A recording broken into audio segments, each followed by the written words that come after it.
आखिर क्यों जापान का एजुकेशन सिस्टम दूसरे देशों से सबसे ज्यादा बेहतर माना जाता है? ऐसा क्या है जापान के एजुकेशन सिस्टम में कि जापान टेक्नोलॉजी के मामले में सबसे आगे है? तो चलिए जानते हैं जापान की स्कूलों के बेहतरीन नियमों के बारे में।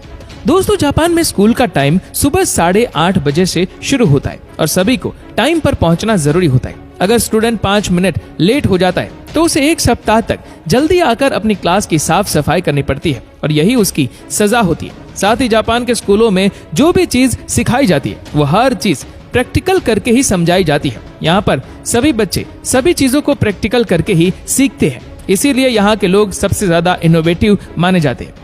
जापान के स्कूलों में छात्रों के लिए लंच के लिए एक ही मेन्यू सेट किया जाता है। वहाँ स्कूल लंच भी एक तय सिस्टम के हिसाब से ही बनाया जाता है। यहाँ पर न्यूट्रिशन को ध्यान में रखते हुए खाना बनाया जाता है। साथ ही सभी बच्चों को खाने से पहले प्रार्थना भी करवाई जाती है। ऐसा करने के पीछे जापान के लोगों का मानना है कि अन्न का बगाड़ कभी ना करें और इसके बाद सभी स्टूडेंट खाना शुरू करते हैं। साथ ही यहाँ के सभी टीचर्स और प्रिंसिपल्स भी यही खाना खाते हैं। इस तरह का नियम बच्चों में पारिवारिक वैल्यू स्थापित करने के लिए बनाया गया है।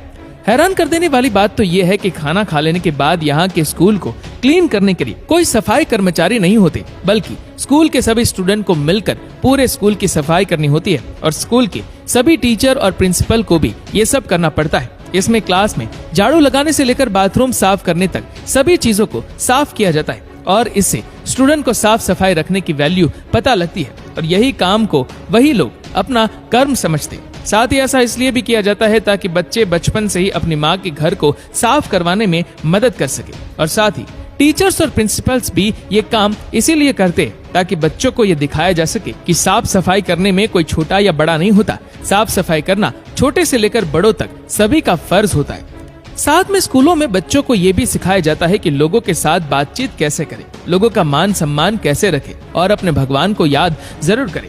जापान में स्कूलों में ही बड़ों के सामने झुकने के लिए प्रेरित किया जाता है और ये स्कूल आते जाते वक्त करना जरूरी होता है। साथ ही जापान के सभी स्कूलों में सैटरडे और संडे छुट्टी भी रखी जाती है और सभी बच्चे सैटरडे और संडे अपने परिवार के साथ पूरा दिन अच्छे से वक्त बिताते हैं। साथ ही जापान में न्यू ईयर एक काफी इम्पोर्टेंट त्योहार है। आपको ये जानकर हैरानी होगी कि न्यू ईयर के दिन आपको सड़कों पर तो क्या कहीं पर भी कोई भी लोग दिखाई नहीं देंगे, क्योंकि सभी लोग न्यू ईयर पर अपने परिवार के साथ मनाते हैं। वहाँ सब समझते हैं कि परिवार एक व्यक्ति के जीवन का सबसे सुंदर उपहार है। वहाँ पर हर कोई अपने से सामने वाले व्यक्ति के साथ आदर और सम्मान से बात करते हैं। वहाँ सबको अभिवादन के साथ बुलाया जाता है। ये सब इन बच्चों को स्कूल में ही सिखाया जाता है। आप जानकर हैरान रह जाएंगे कि जापान के स्कूलों में 10 साल तक कोई भी एग्जाम नहीं लिया जाता। ऐसा इसलिए किया जाता है क्योंकि